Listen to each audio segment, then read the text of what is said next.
Welcome to this explainer. Today, we're framing our daily struggle with technology not just as some minor annoyance, but as a full-blown, absolutely necessary journey toward regaining our digital freedom. We live in this era where our attention is literally the most valuable currency on Earth, right? And let's be honest, right now, a lot of us are basically bankrupt. But the source material we're looking at today actually maps out a very specific escape route. We're going to explore exactly how to transition from being completely consumed by our devices to actually mastering them. Let's get into it. Are devices draining your sanity? Well, let's just dive right into this by acknowledging an incredibly relatable challenge, feeling totally overwhelmed. I mean, if you've ever felt that phantom buzz in your pocket, or maybe experienced a little spike of anxiety just because you have unread emails, you are definitely not alone. We're basically held captive to the constant, relentless pings of our tech-saturated world. It feels like a drain on your sanity simply because it is exactly that. It's this continuous extraction of your focus, constantly pulling you away from the present moment and fracturing your ability to just think deeply. Now, what's really fascinating here is the specific phrase the source uses to name our antagonists, technological overlords. I absolutely love that framing because it really highlights the power dynamic at play here. These systems aren't just accidents. They're explicitly designed by some of the smartest people in the world to constantly demand and hold your attention. So they aren't just neutral tools, right? They're basically overlords dictating exactly how you spend your time and energy. But here is the crucial point. We can escape this captivity. And no, we don't have to throw our laptops into the ocean and move off the grid to do it. We can actually achieve this through a targeted upgrade the source calls the digital zenith. The digital zenith is defined as the state of reclaiming focus, protecting your time, and saving your sanity from digital distractions. This isn't just about reducing your screen time. It's a super active, deliberate state of being.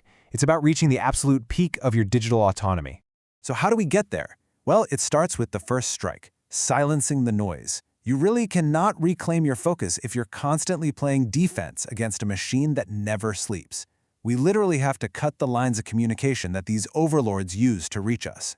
That means you need to kill all non-essential phone notifications. Slaying this beast of endless pings is the primary tactical maneuver you need to execute to save your sanity.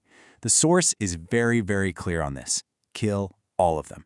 Think about it. If an app isn't alerting you to a genuine, real-world emergency, or maybe a direct, urgent message from a loved one, it absolutely does not deserve the right to vibrate in your pocket or light up your screen.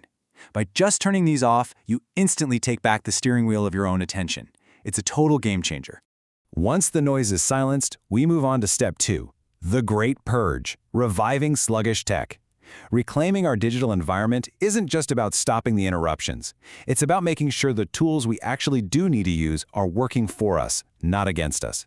Because honestly, nothing drains your focus quite like staring at a spinning loading wheel or having to sift through a massive inbox full of junk.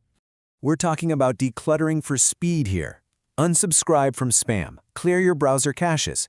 This simple maintenance directly impacts your mental state. Hunting down and unsubscribing from that spam stops the digital clutter before it even reaches your brain. And by actively clearing your browser caches, you are literally speeding up your devices under the hood. I mean, we all know that universal, soul-crushing pain of waiting for a website to load, right? A fast, responsive machine respects your time. A sluggish, bloated one just wastes it. This step is all about removing that frustrating friction between you and the work you actually want to accomplish. By completing this purge, we dramatically shift our baseline.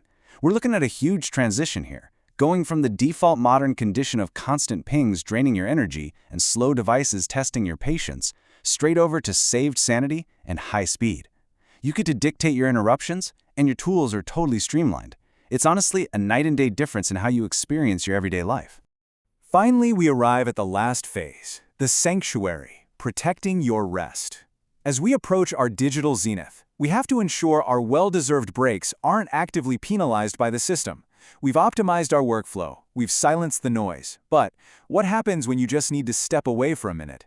Often, the technological overlords punish us for resting. Our screens go black, we get auto-logged out of our secure work systems, and when we finally return refreshed, we're greeted with the frustrating chore of logging back into half a dozen different applications. We need a sanctuary from that. And this is exactly where we introduce a cheeky, incredibly satisfying workaround to outsmart those systems, the USB mouse jiggler. I know, it sounds kind of silly at first, but it's actually a brilliant little piece of hardware. It acts as the ultimate digital decoy, a tiny tool that basically steps in to play the game on your behalf so you don't have to. So the crucial point of this little device is that it actively prevents auto logouts during those well-deserved breaks.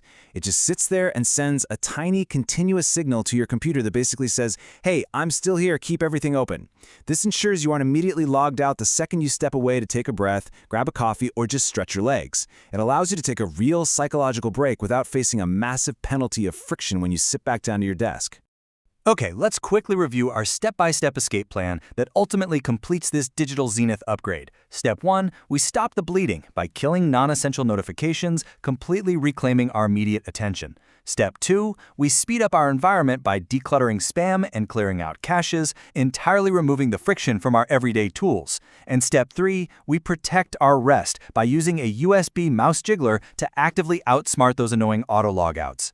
These 3 steps fundamentally change your relationship with your devices. You're moving from a state of total subservience to one of absolute mastery. So, you've reclaimed your focus. What are you going to do with it? Now that you actually have the blueprint to break free and protect your time, I really want to leave you with this final thought. Reaching the digital Zenith isn't just about saving your sanity, although that's a huge part of it. It's really about unlocking your full potential. When you are no longer constantly distracted, bogged down by bloated software, and penalized by your tech, you suddenly have a massive surplus of time and mental energy. So the real question is, now that you're back in the driver's seat, what incredible things are you going to build with all that newfound freedom?